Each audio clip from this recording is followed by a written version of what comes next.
Operation સિંદૂર, પાકિસ્તાનમાં 9 જગ્યાએ પાકિસ્તાનની એર સ્ટ્રાઇક, જાણો તમામ મહત્વપૂર્ણ અપડેટ્સ।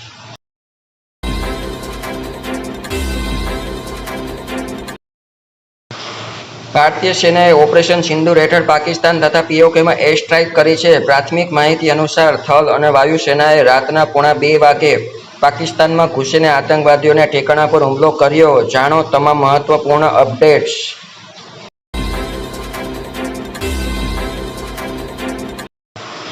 પાકિસ્તાનમાં ઘૂસીને બહાદુર સેના, ભારતીય સેનાએ કુલ 9 ઠેકાણાઓ પર એર સ્ટ્રાઇક કરી છે। ભારતીય સેનાએ પુષ્ટિ કરી છે કે પાકિસ્તાની સૈન્ય સુવિધા પર નહીં પરંતુ આતંકવાદીઓના ઠેકાણા પર સફળ એર સ્ટ્રાઇક કરવામાં આવી છે।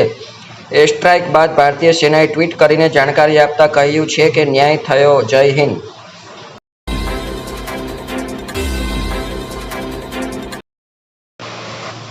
મિસાઇલથી હુમલો, ભારતીય સેનાએ કોટલી, બહાવલપુર, મુઝફ્ફરાબાદ પર મિસાઇલથી હુમલો કર્યો છે। ભારતની એર સ્ટ્રાઇક બાદ પાકિસ્તાને સરહદ પર સીઝ ફાયરનું ઉલ્લંઘન કર્યું છે, જેનો બીએસએફ જડબાતોડ જવાબ આપી રહી છે।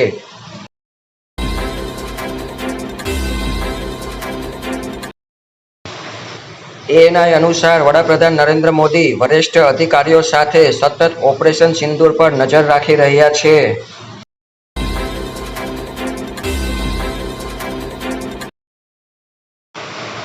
ભારતના 3 લોકોના નિધન, ભારતની એર સ્ટ્રાઇક બાદ પાકિસ્તાને એલઓસી પર સીઝ ફાયરનું ઉલ્લંઘન કર્યું છે। ભારતીય સેના પણ તેનો જડબાતોડ જવાબ આપી રહી છે। પાકિસ્તાનના ગોળીબારમાં ભારતના 3 લોકોના નિધન થયાની ખબર સામે આવી છે।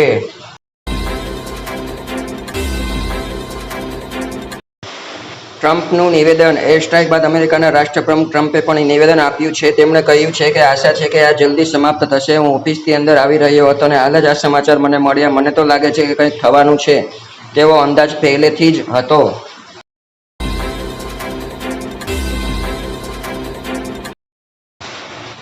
ઉડાનો રદ, એર ઇન્ડિયાએ ચંદીગઢ, જમ્મુ, લેહ, શ્રીનગર, જામનગર, રાજકોટ, ભુજ, જોધપુર, અમૃતસર, જમ્મુની બપોર 12 વાગ્યા સુધીની તમામ ફ્લાઇટ્સ રદ કરી।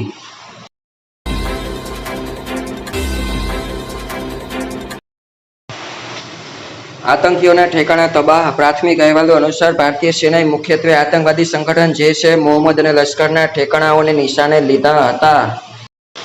જો આ વિડીયો તમને પસંદ પડ્યો હોય તો આ વિડીયોને લાઇક, શેર અને સબસ્ક્રાઇબ વધારે જરૂર કરજો। મળીએ આવા જ બ્રેકિંગ ન્યૂઝ સાથે નવા વિડીયોમાં।